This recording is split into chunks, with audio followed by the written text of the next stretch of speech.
Centre barrister Ali Zafar साहब, sir आप किस तरह देखते हैं आज की सुप्रीम कोर्ट की जो प्रोसीडिंग हुई है? खासतौर पे चीफ जस्टिस ने बहुत अहम रिमार्क्स दिए हैं। वो कहते हैं कि अगर आप लोग आज़ाद भी जीत गए थे पीटीआई वाले, तो आपने एक और जमात में जाके सियासी खुदकुशी कर ली। तो इसका जो एक बज़ाहिर मतलब लगता है वो ये कि आप लोगों ने खुदकुशी कर ली, अपने आप को मार लिया, सीटें अपनी ख़त्म कर दी।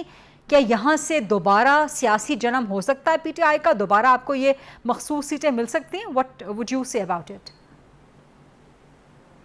ये देखें, एक चीज़ तो बड़ी वाज़ेह है। सबसे पहले तो ये जो ऑब्जर्वेशंस होती हैं या जो अदालत के जज साहिबान केस की सुमात के दौरान कोई बातचीत करते हैं, ये ख़त्मी फ़ैसला नहीं होता। वो एक तरह प्रोब कर रहे होते हैं, एक तरह वो सवाल पूछ रहे होते हैं वकील से, और उस पर हमें अल्टीमेटली अभी फ़ैसला नहीं देना चाहिए।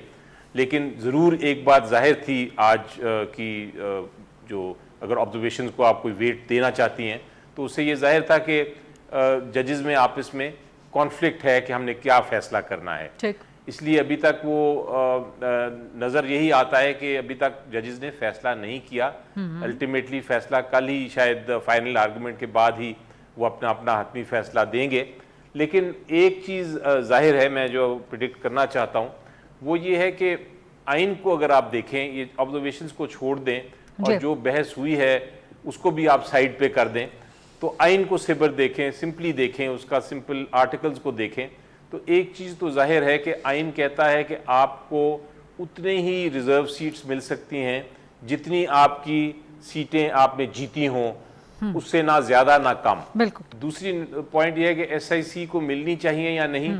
मेरी नज़र में वो भी बड़ा वाज़ेह है कि वो मिलनी चाहिए, क्योंकि जो पीटीआई के कैंडिडेट्स थे उनको इंडिपेंडेंट, वो अपनी जानबूझ के इंडिपेंडेंट नहीं हुए या वो अपनी वॉलंटरीली इंडिपेंडेंट नहीं हुए। वो इंडिपेंडेंट इसलिए हुए क्योंकि पीटीआई को सिंबल ले लिया गया, और जब सिंबल ले लिया गया तो इलेक्शन कमीशन ने कहा कि अब आप इंडिपेंडेंट हैं, और उनको फिर मजबूरन इंडिपेंडेंट होना पड़ा। ऑपरेशन अज़्म इस्तेहकाम, पाकिस्तान तहरीके इंसाफ को इस ऑपरेशन की मुखालिफत करने की ज़रूरत क्यों पड़ी? प्रॉब्लम इस ऑपरेशन से क्या है? बावजूद इसके कि आपके चीफ मिनिस्टर खुद उस एपेक्स कमेटी में बैठे हुए थे, वहाँ पे उन्होंने एंडोर्स किया, अप्रूव किया इसको, और फैसला किसी भी ऑपरेशन का ज़ाहिर है हुकूमत ने करना होता है ना, हुकूमतों ने करना होता है। सबसे पहली बात तो ये है कि बड़ा मैं वाजे कर दूं कि टेररिज्म के खिलाफ जो भी ऑपरेशन होना है वो एक नेशनल इंटरेस्ट में ऑपरेशन होता है, और उसमें पूरी कौम जो है वो साथ खड़ी होती है उस ऑपरेशन के। ये तो पहला पॉइंट है। टेररिज्म को ख़त्म करना है हमने, क्योंकि उसके वो मुल्क को जो नुकसान पहुंचाते हैं वो नाकाबिले बर्दाश्त है, और कोई भी ऐसी पॉलिटिकल पार्टी नहीं है जो कहेगी हाँ जी टेररिज्म चलने दें, हम उसको छेड़ेंगे नहीं। टेररिज्म को ख़त्म करना है, और उसको एन एक्सट्रीमिज्म एंड टॉलरेंस, ये सारी चीज़ें ऐसी हैं, इनटॉलरेंस, ये सारी चीज़ें ऐसी हैं जिनको हमने ख़त्म करना है, जड़ से ख़त्म करना है, और ये इसमें कोई दो राय नहीं होनी चाहिए। Number one.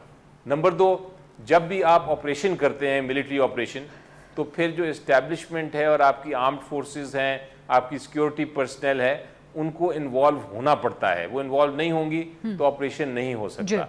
ये भी एक पॉइंट नंबर 2 नोट कर लीजिए। अब पॉइंट नंबर 3 भी बहुत अहम है।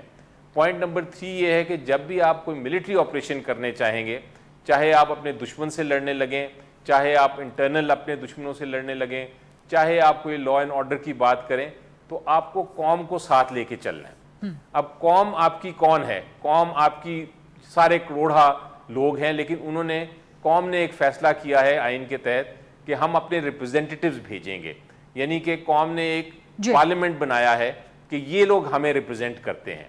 इसका मतलब सर आपके चीफ मिनिस्टर केपी भी तो इलेक्टेड है ना, इलेक्टेड हैं, और एक सूबे ने उनको हक दिया है गवर्न करने का, उन पर रूल करने का। वो उसी सूबे के हवाले से फैसला दे रहे हैं कि जी मैं राजी हूं और ये कर सकते हैं आप operation. We are running short, तो सर इज क्विक जवाब दे दें मुझे इसका। हाँ, मैं वेरी क्विकली, तो मैं ये कह रहा हूं, मेरा पॉइंट ये है कि आप जरूर करें, बिल्कुल करें, पार्लियामेंट को कॉन्फिडेंस में लें, और उनको डिटेल्स बताने की जरूरत नहीं होती, लेकिन एक आपको ऑपरेशन का मोडस ऑपरेंडी बनाना होता है। आपको ये किसी को शक नहीं होना चाहिए कि ये कोई पॉलिटिकल एजेंडा है, किसी को ये शक नहीं होना चाहिए कि सियासी इंतकाम के लिए है। ये क्लैरिटी होनी चाहिए, ये मैं कह रहा हूं।